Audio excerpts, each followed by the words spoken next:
Blog Talk Radio. And see, last week I started talking before it came in and said to our off-the-shelf listeners, before it came in and said, Blog Talk Radio. So I always learn to wait. There's a little pause, but just learn to wait so I don't get cut off when I'm talking, and that comes in on it. But I want to welcome everybody. This is a very exciting time of the year. We have a wonderful guest on deck for you. And this is the holiday season. So next Sunday is Christmas. It came up that fast, didn't it? It came up that fast. For those, our loyal listeners, I always like to pause and thank our loyal listeners who've been with us for over 12 years. We're going into our 13th year. So I want to thank all of you. I can't thank you enough. I hope you've enjoyed the ride from where we started out at Blake Radio. And that they play the smoothest jazz over there to here to Blog Talk Radio. And those who tune in via iTunes and however you tune in to Off the Shelf, I just say thank you, thank you, thank you. Hope you're ready for the holidays if you celebrate the holidays and that you don't run yourself too ragged. For those who are just tuning in to Off the Shelf for the very first time, I want to thank you as well. And you're listening, my friend, to the Winning Book Radio Show, Off the Shelf. Welcome, welcome to this Saturday, December the 17th show. I can't thank you enough for joining us. I think you're going to be excited about our guest today. I started doing this a couple of months ago. This is a thought just to drop in, something you can think about or you can say, nah, and toss it to the side, but something I want to leave with you. And I try to pick up thoughts that I think will be beneficial and advantageous to you. And today's thought is we should not give up and we should not allow the problem to defeat us. We get so tempted to do that. We should not give up and we should not allow the problem to defeat us. And that is by APJ Abdul Kalam. We should not give up and we should not allow the problem to defeat us. Off the shelf listeners, how good of a mystery sleuth are you? Do you think you can finger the person who's responsible for the murder that cloaks Raymond and his friend's life and love pour over me? I also want to ask you how much you value relationships, the complicated relationships, particularly. We like things that go. We have a plan in our mind. I think every human has their own plan. Then we know we had a creator's plan. And then when you go into a relationship, you got another plan coming in, and all three generally never agree. You have conflict. But how do relationships, when you go into a relationship with somebody, it's going to change you because everybody's coming in with their plans, their beliefs, their motives, what they think will make them happy, and they're rarely all the same. If you value relationships, and the beginning of Love Pour Over Me, you're going to see right away, right off the bat, a father and a son. The father's raising his son as a single parent, and the 1980s when that was not common. It's not even common now because the little boy's mother left when he was 2 years old, and she left to start a relationship with another guy.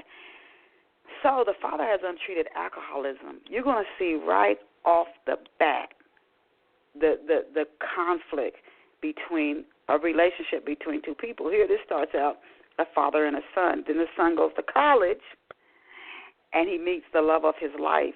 But how has his childhood set him up for this relationship? And then again, there's that murder mystery and 5 awesome friends that Raymond Clark meets at college in Pennsylvania. If you value relationships and you're one of those people who just want to read and figure out who did it before it's revealed in the story, I think you're going to love Pour Over Me. It's in print and ebook format. You can get it, you name it, Barnes & Noble, Amazon, Walmart, you any place that sells ebooks or print books, you can get Love Pour Over Me. If you want to get it at a bookstore and you don't see it on the shelves, just go up to the clerk and say, I'd like to get a copy of Love Pour Over Me by Denise Turney, and they can order you a copy because it's carried by the largest book distributors in the world. And I hope you go out and get yourself a copy as a holiday treat and let me know how you enjoyed Love Pour Over Me. And now, let us go and meet our very special off-the-shelf guest. This is what really excites me and keeps me going with off-the-shelf for 12 years. A lot happens in 12 years. You can best believe that. This is what keeps me going. The guests that we have, and I learned something from every single guest we have on the show, and I hope that you, our listeners, do as well. And our special off-the-shelf guest this morning is Teresa Howell. She is a Boston, Massachusetts native, and she's also an educator. Teresa is the author of the novel, That Church Life, and what a great title. We are so happy to have her with us here on Off the Shelf. We're going to learn more about her and her books, her writing, her style, the process she uses to write with, and definitely get a little more inside scoop on that church life for readers who want to know more about the book before they might go out and purchase a copy. Welcome to Off the Shelf, Teresa. Hey, thank you for having me. How you doing? I'm doing fabulous, and I can hear in your voice that you're doing fabulous as well, which is a blessing. It's good to have you here. We initially scheduled, and I didn't even notice it until I went in to my studio view this morning. Teresa was initially scheduled for October. We had to reschedule for December, and we're just honored to have her with us this morning. Before we go into the show's questions, and I have loads of questions. I never get to all the questions when I do my research for the shows because it just goes so fast. But before we launch into the questions, this is one question every guest on the show actually ask everybody about two questions. The first one is, can you tell our off-the-shelf listeners what life was like for you growing up in Boston? Tell us, how many brothers and sisters you had, just what life was like for you growing up in Boston. I'd like to give our listeners a little backstory on our guests before I just start diving into the questions. Okay. Boston was cold. That's the best description I can give. It was a great place to grow up. There are so many things to do there. Had a good, solid background educational-wise. My parents believed in private schools, and I didn't even reach the public school system until 11th grade. I am the only child. Yeah. I'm the only child from my mother, but my dad has several other children, so I have 7 half-brothers and sisters, and counting. There might be some out there that I haven't met yet. But we were all in Boston. I would spend Monday through Friday with my mom, and then on the weekends with my dad and my sisters and brothers over at his house. So writing started early on in age. There's a lot to write about in Boston.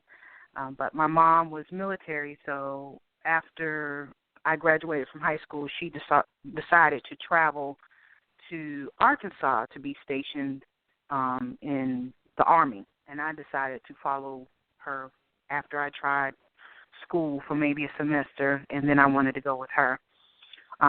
So I was able to actually see other things other than Boston after that point, and it was just a good experience all around. No complaints about Boston, but the weather. So How old were you when you went to Arkansas? I'm sorry. I was actually 19 when I went to Arkansas. Oh, okay. Yeah. You so were an adult when you moved to Arkansas. Yeah. She decided after I graduated high school, because she didn't want to interrupt what I was doing in school, because I was very active, cheerleading and doing some other things, and she said, well, I'll just wait till you graduate. So she moved to Arkansas, and then once I left school, I followed behind her.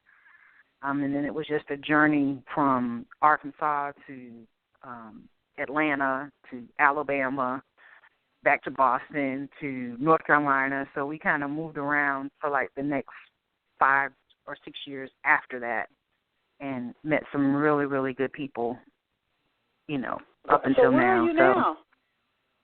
Currently, I'm in Durham, North Carolina, and Okay.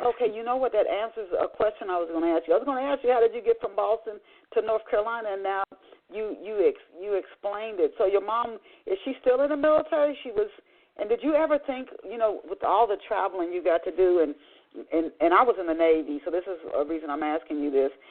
I loved it. I just loved it. But I got married. My ex-husband was in the Air Force, and I wanted a family, so I said, it's hard when you're married and two people are in the military and one stationed maybe in Singapore and the other one stationed in Hawaii.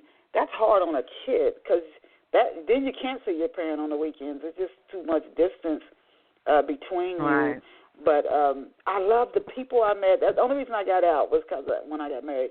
But I loved meeting new people, and I loved traveling. And you never get bored in the military because, if you don't like a certain place, you're like, I'm only going to be here for a year and a half. And then you go move again. So it's manageable. Is your mom still in the military, and did you ever think yourself, that's something I'd like to do? Yeah, my mom retired in 2002. Actually, North Carolina is my father's home state. So okay. I actually moved here. I didn't like Alabama at all. So I actually moved here from Alabama when she was stationed there, and I started a family and things of that nature. And my dad, being originally from here, had retired and came back to North Carolina. So I was kind of following him at that point. And I think what was the year? 1998 was when I arrived in North Carolina. And my mom gradually came 2002, and she retired from the military. But she just passed away this year in May, so she's no longer with us. Yeah, but she did move to the Durham area, and she was here from 2002 up until her death. So, and my dad's still living. He's in Henderson, North Carolina, which is his hometown, little bitty space on the map. So, with those travels with her, it kind of let me know as an adult, hey, do I want to join the military? Is this something that I would want to do? Would this be good for my children? And I did try to get in, but the Air Force was really strict. I had been in a car accident, so they wouldn't allow me to come in with injuries. Okay. You should have went Navy. No. No, but you don't. I never was on a ship. Really? I never once.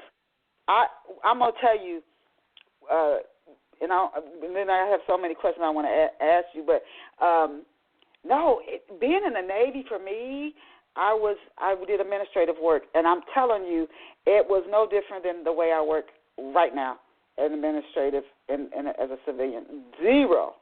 Wow. I thought at first it was a real bit different too, but no, it wasn't. So you got into writing. You enjoyed Boston. You got into writing as a kid. Is that what you always dreamed of, becoming a writer? Or was there something else when you were 7, 8 years old that you said, when I grow up, this is what I want to be? Yeah, writing was not the thing that I thought about when I was younger. I actually could sing, play the keyboard a little bit, so I just really thought I was going to be in a band somewhere rocking it out. I just never thought that writing would be it. Yeah, I admired like Janet Jackson and had formed girl groups and been in talent shows around Boston. So I just knew that I was going to, move to California and become a singer and meet Michael Jackson, that type of thing. Writing wow. was on the map. Yeah. So what it's happened, weird, Teresa? What happened? You formed girl groups? Well, yeah, we actually went to meet Maurice Starr for an interview one time. We were really serious about becoming stars, and we went into his house in his recording studio in Boston, and we just knew we were going to be the next girl pop group. But it didn't work out that way. Two of the members decided that it was too much work, and they just left me and another girl, and, he wasn't willing to kind of wait to see who else was coming along. At that time, New Edition had blew up, and, he had other things to do. He didn't have time to be wasted on us, so. But, yeah. That's a story. That's a story. Yeah. Oh, my goodness. Well, kudos to you that you got out there and you it shows your courage. You take action. I really admire that. Now, Teresa, as an educator, do you teach at the elementary, secondary, or college level? I've actually taught in elementary and middle school. I taught for 8 years in special education, and then I moved into the administration field maybe about 4 years ago. Oh, okay. So, yeah. So my next question to you is, how has teaching, well, first of all, before I go that far, what were you said special education, so that was general across the board, or did you teach special education math, special education reading? Was there a particular topic, or was it just general? It was across the board, depending on the school. Like elementary, you kind of stick to math and language arts when you're teaching children with special needs.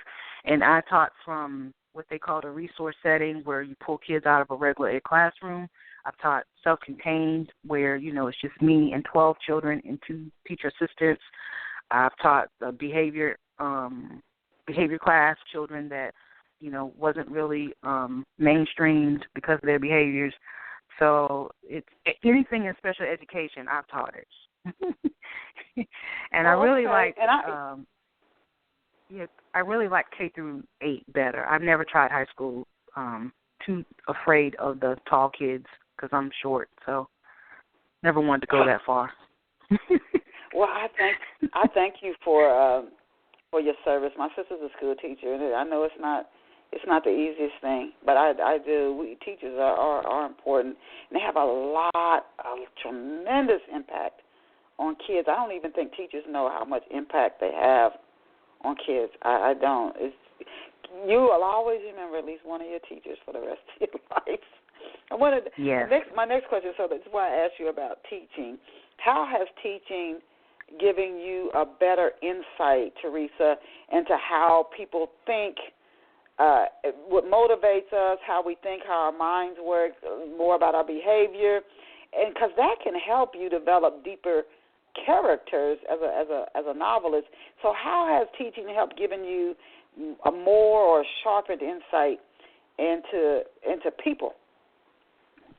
That's a very good question, because undergrad, my major was psychology.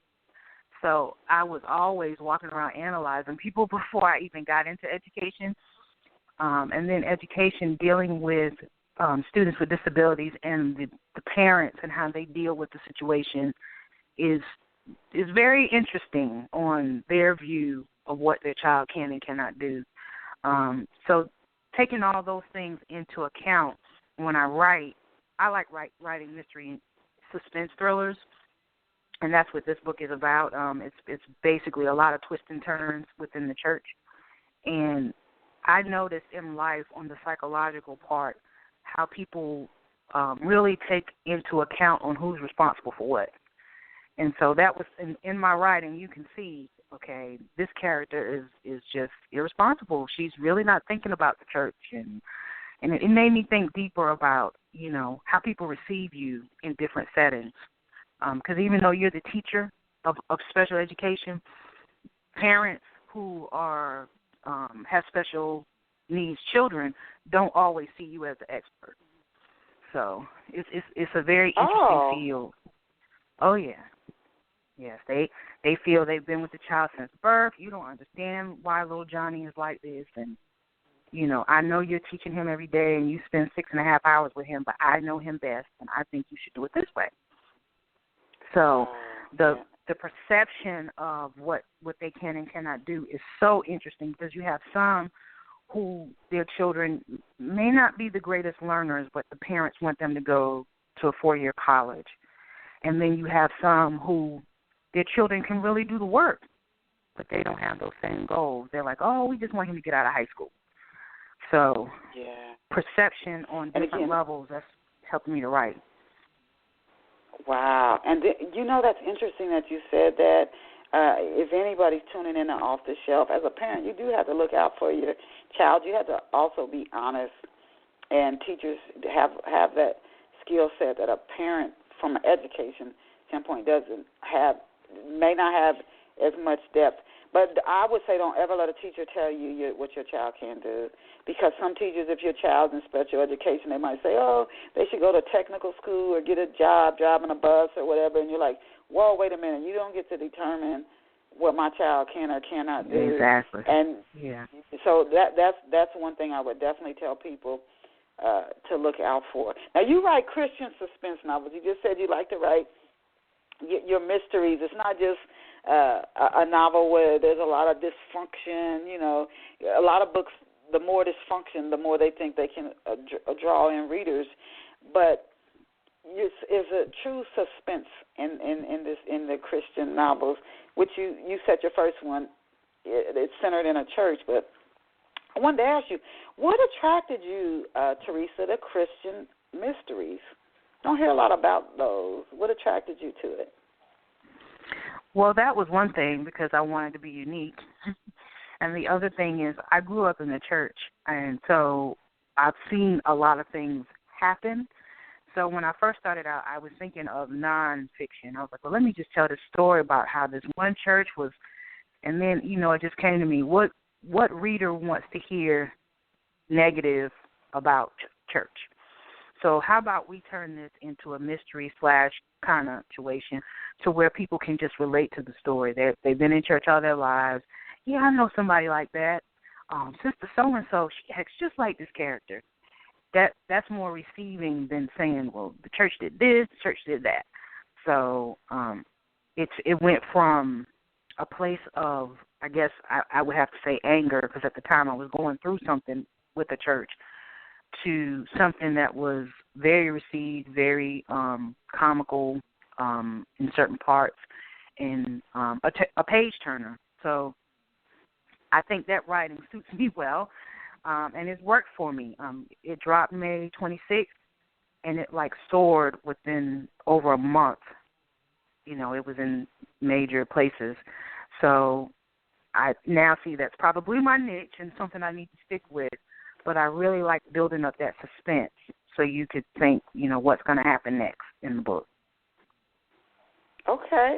So can you, who is introduce us to who's in the church gal crew at Mount Zion Holiness Church. And before you go and introduce us to who's in this crew, is the story, that church life or this crew, I'll just say this crew, is that based on anything directly, indirectly, or any way upon a real life experience you had at a church, this church gal crew?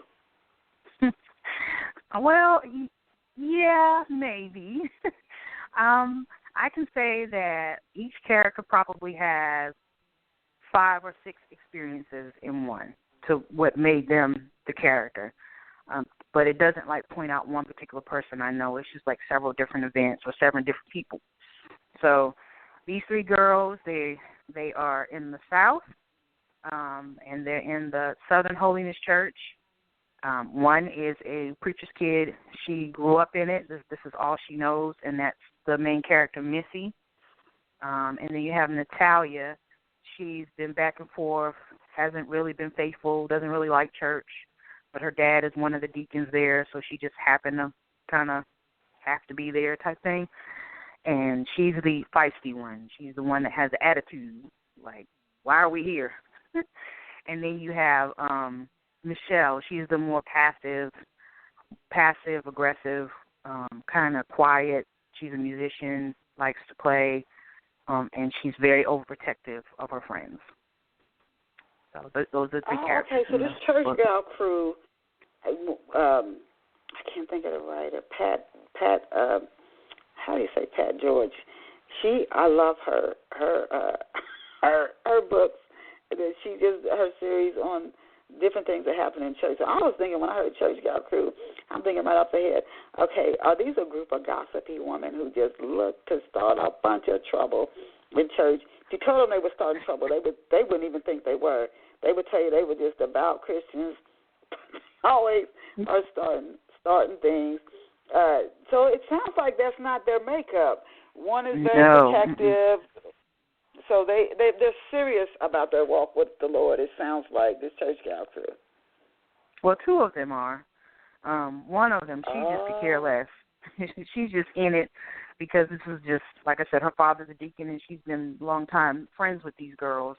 But she is she makes up a lot of the story, and for some reason, people like her the most.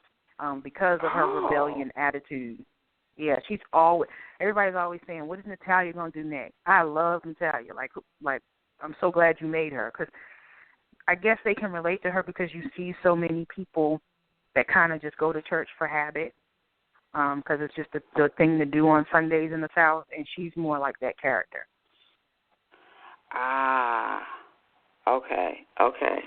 So can you tell us a little bit more about some of the other characters? I know you told us some of their interests, but what is it in particular, not just like saying one of them likes to play the organ or the piano, but what is it in particular?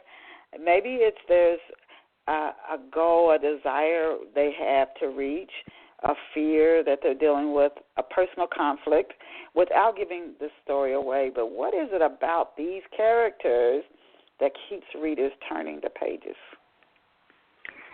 Well, Missy is the one with all the drama and the conflict.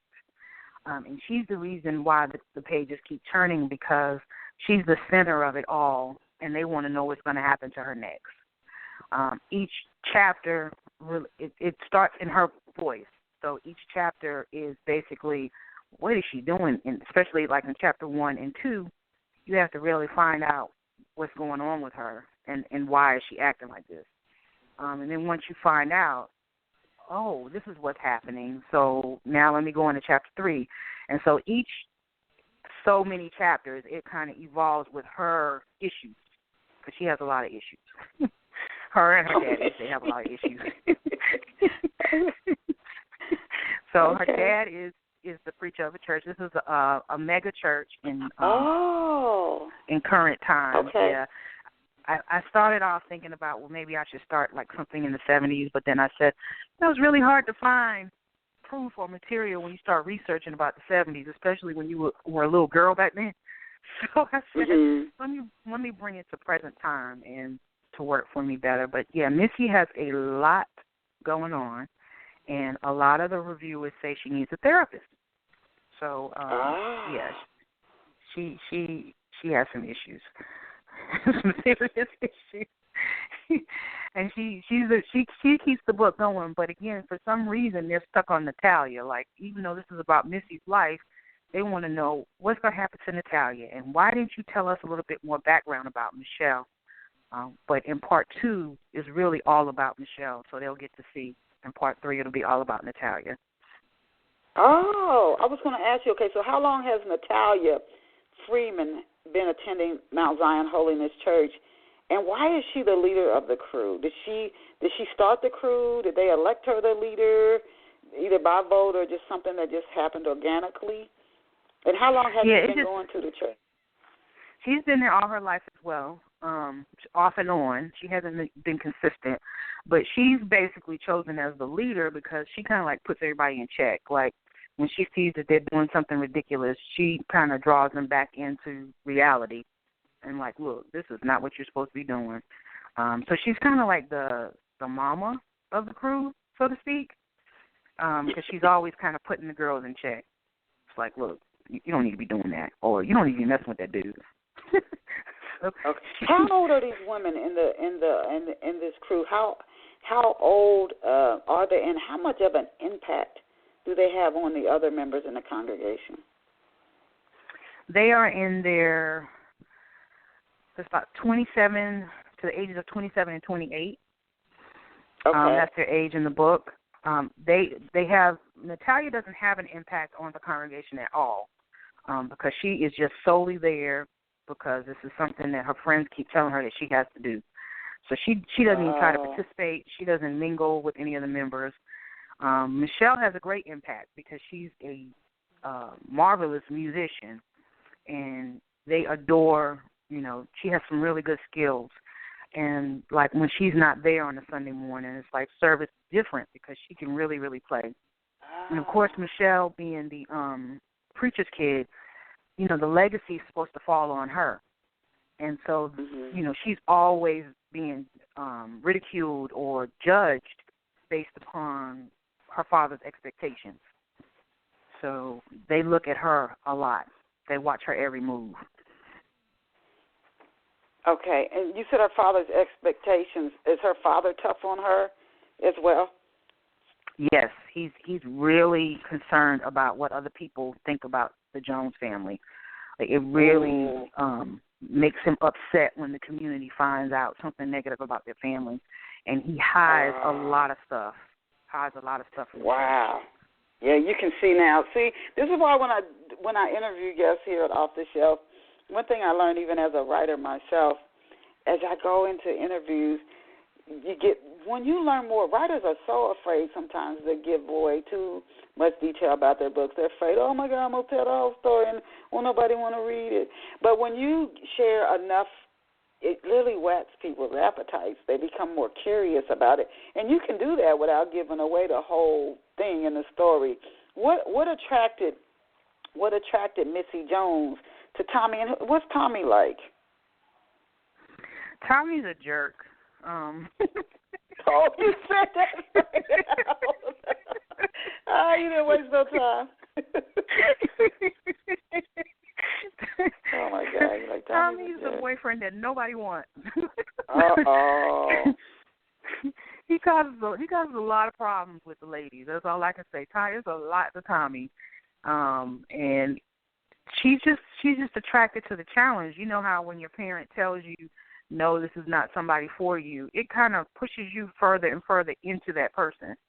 And so it's one of those situations where, her dad is like, no, you are about to be one of the ministers of this church. You about to one day have this church, and you dating this dude.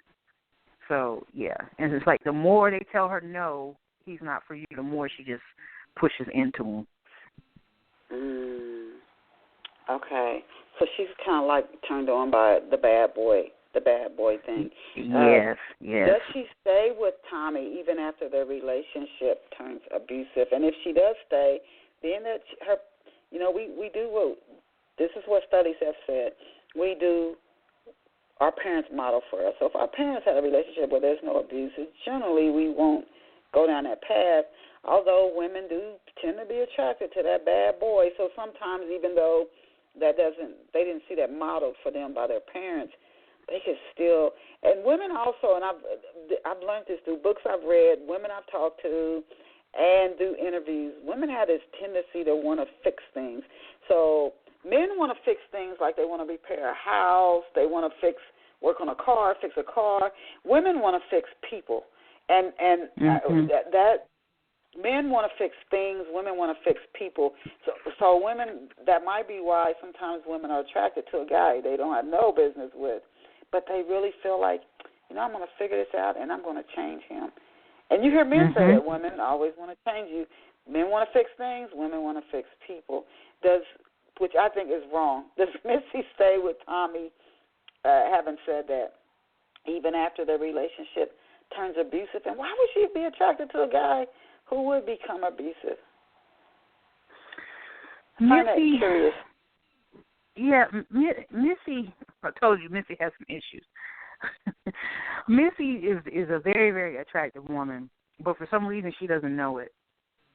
So Tommy is one of those smooth talkers, and he's probably the only one that has given her that real true affection of, you're beautiful, you're this, you're that. And so he's the only person that she's been with for a long period of time in her life, because, she's still young. She's only like 27 years old.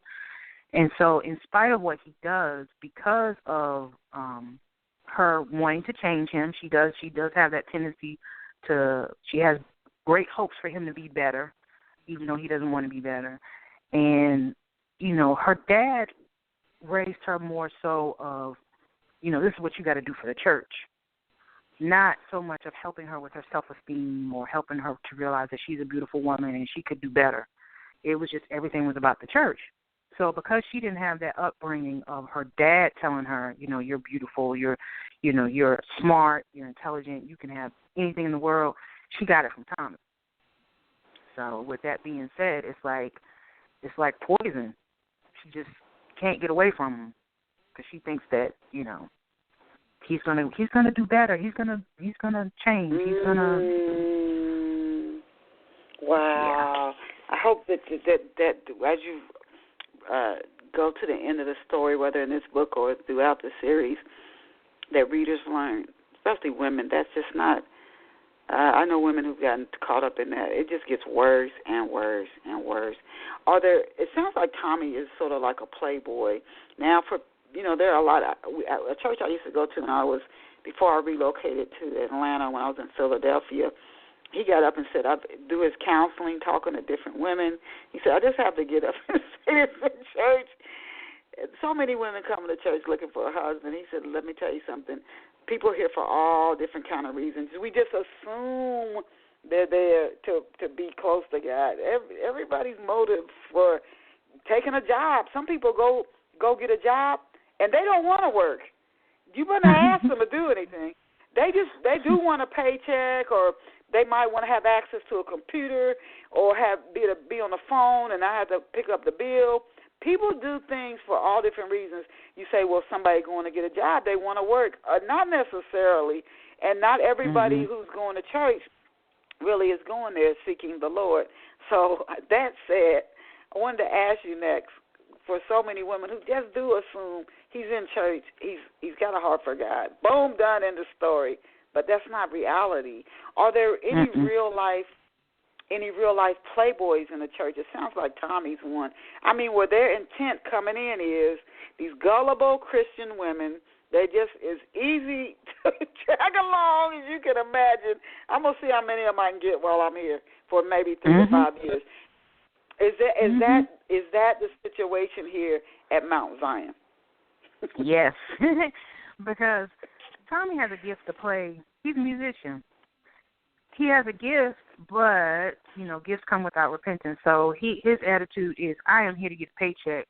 I'm not really here to really listen to what the preacher is saying. I'm just here to kind of go along with the service, play, let these women see me. And Mount Zion is a sister church of several other churches in the area. So he plays at these different churches. And what ends up happening in his contact of going to play at these different places, he's meeting all these women. And he's a very, very attractive guy as well. So, he's a smooth talker. So it's nothing for Missy to be sitting right there in church with him and him to, pick up other women during that service. That's, it's just what he does. Oh, God, Tommy. I know, oh, my God, Missy, her parents must be like, especially her father, ready to pull his hair out. Your characters, again, this is one of the joys I get out of hosting Off the Shelf as I learn more about the book. The story starts to come alive. Now, did you base any of your characters, and it seemed like they're very different, your characters, which is good. Did you base any of them, though, on or any events that happened in that church life from real-life people or any real-life events? I know I asked you that about the crew. Was that based on anything real? But are any of these people, when you look back, can you say, without calling anybody's name, oh, yeah, that was definitely based on somebody at this other church I went to? Or any real-life even events in the story that I know it's a novel, but there's maybe an event that you can say, that really did happen, but I just kind of put it in my novel.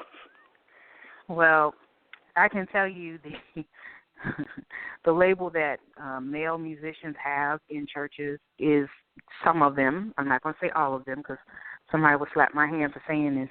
But through my lifetime, my experiences, a lot of the musicians that I have ran into or seen in churches are the players.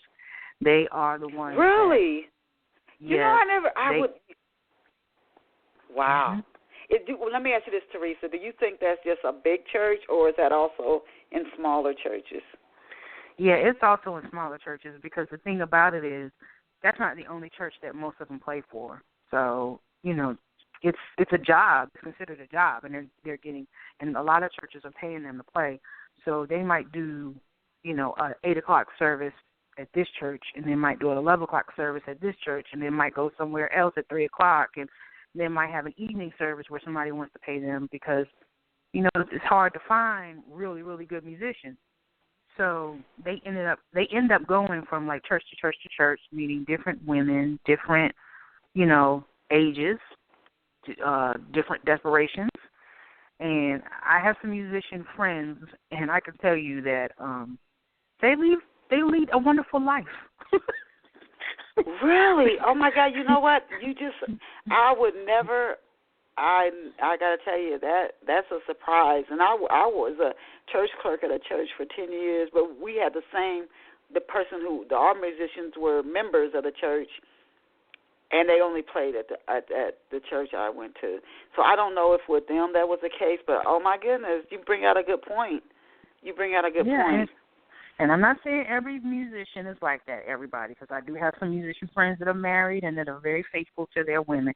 But I can say the ones that have no intentions on finding a wife, they love it because they move around and they see.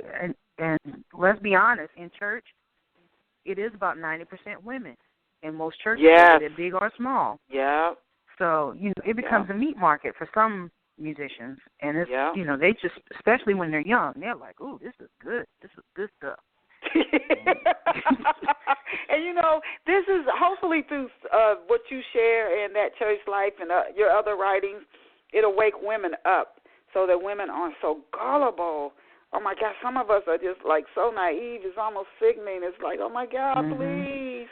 So hopefully that, and it can hopefully spare somebody heartache, whether they have an affair with a minister or a pastor or a deacon or a musician, and they just, because they're in church, they think it's going to turn out right, and they get their heart broken.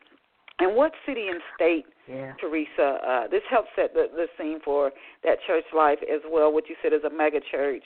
How many members are at Mount Zion, and in what city and state does the story take place in? So I placed it in Durham since I've been here for so long. There's a lot of church here, and it was easy to write about Durham. I could have wrote it about Boston, but, I just, maybe Boston for another book. But Durham is the Bible Belt. Church, going to church is a ritual. The thing about the musician thing that is definitely prevalent here. And in Mount Zion, the membership is like over 1,000. They're actually they're on TV. They're doing broadcasts on major networks on Sundays. So they're seen all over the world, and that's the thing. That's the thing that gets her dad so into it and so worried about his reputation is because he's always on TV. He's a televangelist, and he got to make sure that the image that his daughter has is right because she's about to be on TV too for taking over the church. So it's lots and lots and lots and lots of members. And and it talks about, from the missionaries to the elders, it has a story to tell for a lot of them. So yeah. Now you know what I've been through Durham for a book event before. It doesn't strike me as a big city, and it may be because I only went. You know how you go through a city like New York or certain parts of Atlanta. It just has this big city feel to it. I might not have gotten out enough, but in Durham it didn't have that impact. They have a lot of mega churches there in Durham. Yeah. Yes. The thing about Durham, because you have the colleges. You have North Carolina Central, which is the college that I graduated from, and you have Duke, and you have UNC, even though that's in Chapel Hill. That's only like maybe 15 minutes away from here. So most of the churches that are mega churches, the marketing strategy that they used was to attract the youth. So we have one mega church here. This guy is actually from my hometown, and he's from a family of mega churches. His brother has one, his dad has one in Boston. And when he came down, he may have started off with maybe like 500 members. But he had 3 services, 8 o'clock, 10:30, 12:30, to where he was attracting the young people because of the schedule. And, for those that was partying late at night, you can come to the 12:30 service. And, he's a realist preacher. And then he let the city know, hey, my church is different because I have 42% men in my church. Boy, did you talk about women flocking to his church. That was part of his advertisement. I mean, smart dude. That was part of his advertising. Like, look, those other churches you going to, I know you're looking for a husband. Here, we got 42% males. Come join us. Okay. And it just went, it exploded. It exploded. Oh, gosh. Oh my goodness. I can hear your enthusiasm for your book, and then your different characters. They're so intriguing. They're so interesting. It just sounds like a series that's only going to get better and better and better. That said, I know you said that Church Life was released in May, and congratulations on your release.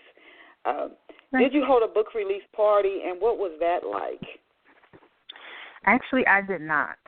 I was so anxious to get it out because I had so much going on. Like, my mom had died maybe 2 weeks before the book came out. And I was just trying to stay busy because me being the only child from her, I had to do everything. So the book kind of motivated me to kind of carry on. So I really didn't even think about release parties. I didn't even know how a release party was supposed to go or what it's like. And I just put it out there, never expecting to get the response that I got. So it was a blessing, and I'm glad that it kind of went the way that it went, because now I know what to do next time to make it even bigger. So it is going to be turned into a play. Look at you. Oh yeah, I'm telling you, it's I can't even explain all the things that are going on with this book. It's being turned into a play. I do have a producer that is doing screenwriting for it, and he's well known. He's actually done 22 other plays, and he's a director of the arts at a local university. And auditions were supposed to be in January, but we've kind of got some delay on that. But we've even talked about making it into a movie. So, yeah. So we have to find. Congratulations. Thank you. We're trying to find somebody to sponsor it. Yes, you are. I really like that too. Love and warmth to you. Both my parents are gone. My grandparents are gone. I got so many aunts and uncles gone. I was just thinking about this the other day. A lot of people on the holidays, they say, I'm going home. I'm like, well, I don't have that anymore at all. So I do have my siblings, but you just keep going. Some of us, and you kind of alluded to this earlier, and it ties into the quote, even though I had no idea what you and I were going to be discussing, the quote I started the show off with, don't quit. And then we talked about the special education, how some parents, they don't expect much of their children. It's like, just don't go to jail and you did a good job with your life. And then some parents, their expectations are over the moon. So, but not in a forceful way. We can let different things happen to us, and you listen to our stories as we tell our life stories. We all at times want to throw in a towel. I don't think there's a human who doesn't feel that way sometimes. But do you quit? Do you not quit? And do you just keep, like a quote, Denzel Washington line in Fences, do you just march in step for 18 years? You don't go nowhere. You just get up and go to work and come home, but there's nothing in your life moving forward. Or do you do whatever it takes to keep moving forward? And I encourage our off-the-shelf listeners to do that. And you, obviously, Teresa, are doing that, and I commend you. Your life is a great example. I love your book cover. Who designed the cover of your book, and what was it like for you working with the designer? This is your first novel, to share your vision so that the cover, it really expresses your vision of the story to the reader. Okay, so let's talk about the cover. Whew. So the cover went through a lot of phases. The first group of people that attempted to do it, we just didn't have the same vision. They were more trying to make it more churchy with the ladies with the hats and things like that. And I didn't want that because these were young girls. So I wanted to depict a picture of young girls. And so I knew some girls the girls that I knew from church, I said, well, I want to use them because it'll make my life easier as far as my taking what's in my head and putting it on paper. And so we moved away from that particular company that was trying to do it, and then I started working with the guy, Justice Young, who he also writes books as well, and he does graphic design, and he's really good at what he does. But the pictures that I gave him were not of good quality because I didn't know any better. I didn't know about pixels and all that other stuff. So he did the first book cover, which the girls were just kind of next to each other, and you had like a church scene on the bottom. Well, when I started doing distribution, people like Books A Million were saying we cannot take this book because the picture is not clear. So I had to then search for another designer with a different architect of how they do things, and that was this guy by the name of Maurice Scriver. He's actually the guy that he does all of my promo stuff and banners for Facebook and all the other stuff. And so he's been doing covers for years, very experienced, and he said what you need to do is you need to have a photo shoot. Stop trying to get these pictures that these girls took with their phones and and make it a quality picture. And so that's what I did, and it was a good thing that I did use real people because all we had to do was come together, do a photo shoot. And this young guy, last name Royster, who was the photographer, did an awesome job, sent the pictures to Maurice, and then Maurice created the new book cover that you see. And he also created part 2. That book cover is floating around with the coming soon to it caption. So he does an awesome job with anything he touches. Like, I'm so amazed at his banners and all the different things that he does. And he knows that my signature colors are purple and gold. So as you can see, he really pulled that out in that book. And came out really well. It's so important. The cover is so important to any authors listening because I actually recently bought a book almost solely based off the cover. The cover of a book can land you a sale. I'm telling you, if it can help to tell the story, and if it's very well done, it can. If you sold like 10,000 copies of a book, you might sell like 1,000 or 2,000 that were literally driven off of the book cover, almost solely and completely off the cover. So that the cover is very, very important. When you work with big publishers, they don't tend to let writers get involved in the cover because they've been doing it so long. They say, we know it sells. We know. And then I've seen some covers from major publishers that I thought, I don't think they hit the mark. But they'll tell you can't get involved. So it's good that you were able to get involved in the development of the cover. We were coming down to less than 8 minutes left into the show, and I have so many other questions to ask you. But I definitely want to get to a few marketing questions for our listeners who themselves are looking for better ways to maybe market their books. They may be getting ready to come out with their very first novel. And you said you've learned things, as you've launched that church life. But can you tell us from what you've learned so far? The book just came out in May to our listeners, but can you share 3 to 4 marketing steps that you've taken so far that have been effective for you in getting the word out about that church life? Well, always do your research because there's so many scammers out there that will promise you the world and can't really do much for you. So what ended up happening to me was I started writing last July, in 2015, and because I didn't know anything about the literacy world or anything about what was going on, I kind of latched to some people that I thought that they knew what they were doing and ended up wasting a lot of money between July and December. Lots of money, whether it was the editor, whether it was graphics, anything you can think of, website. I mean, I wasted a lot of money. And that can make or break an artist because, you can get discouraged after you done spent $1,000. Yes. And you're like, listen, yes. I'm not going to go through with this. But fortunate enough, I have that drive to where I was just not going to be defeated. I just look at it as this is just the devil. There's a reason why he does not want to come out. It's going to be something great for me to have all these setbacks. That's how I looked at it. So the biggest thing is research. Yeah. And you can't, everything, even though people refer people to you, that doesn't make it good either. You still got to go and research their work because these people were referrals. So they didn't do good. Okay. Not at all. Not at all.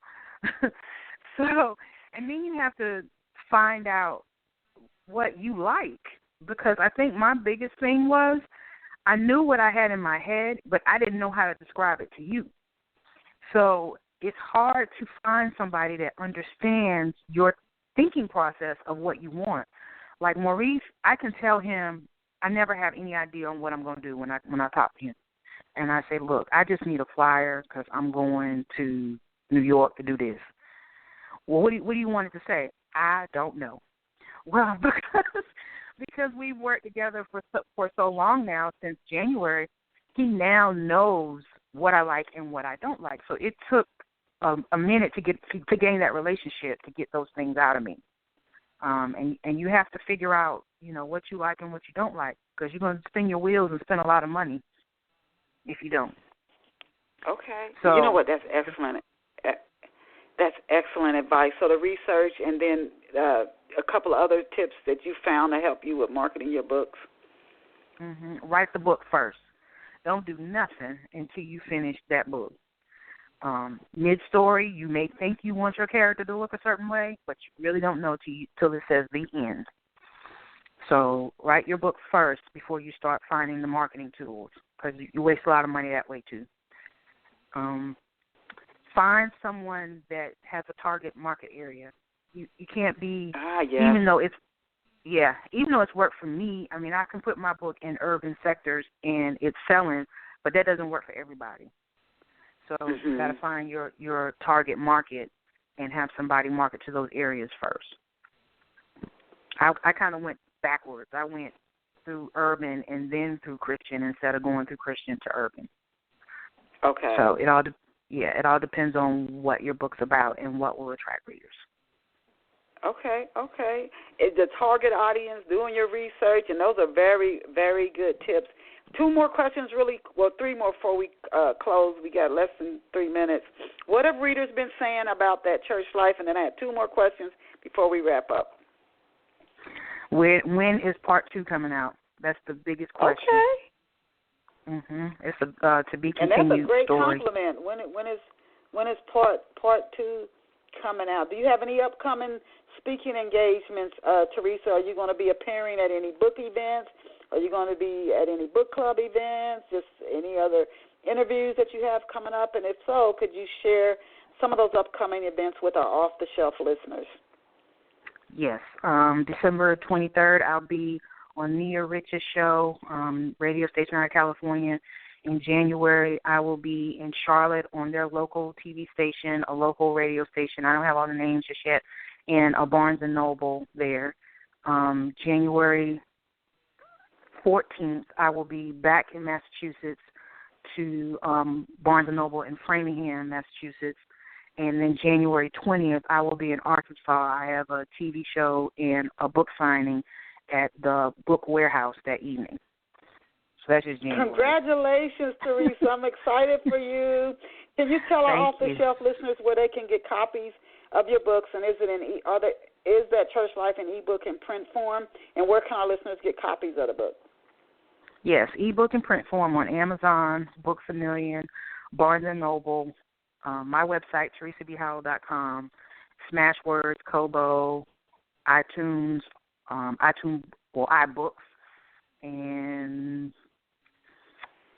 it's connected to a couple of other ebooks websites that I'm just now finding out about the other night. I didn't even know these places existed, and they have my book. So Google it, and you will see all these different places. It's also in the 6 different libraries, 2 locally, and a couple of them are out of state. So if you go into your library, and if it's a book that you want to get from catalog, ask for it, and they'll have it. Congratulations, Teresa. I'm happy for you, the success of that church life. To our off-the-shelf listeners, we've really been blessed to have Teresa Howell.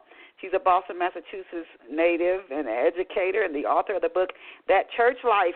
I encourage you to Google her, and her first name is Teresa. Her last name is Howell, Howell, and she's the author of, again, That Church Life. I hope you go out and get a copy of her book. If you came in midstream through the interview, no worries. After it finishes streaming, you can go back and listen to the show in its entirety and share it with other book lovers. All right, so I want to thank everybody for being here with us, and I want to stop and wish you all a blessed, Merry Christmas. Truly thankful for Christ and Christmas. So Merry Christmas to everybody, and Happy Holidays. Believe it or not, next Sunday is Christmas. So I hope that you will come back. We're going to be on hiatus through the end of the year. Come back in January to our first 2017, 13th years in off-the-shelf radio interview. Remember, we're on every Saturday at 11 a.m. Eastern Standard Time.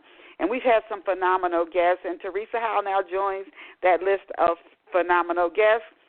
So happy holidays. Remember what I always tell you, you are awesome, you're amazing, you're incredible, and that's the truth, and I hope one day you really accept that. Go out and create a fabulous day for yourself. Teresa, I'll shoot you an email. Bye for now. Bye. Thank you.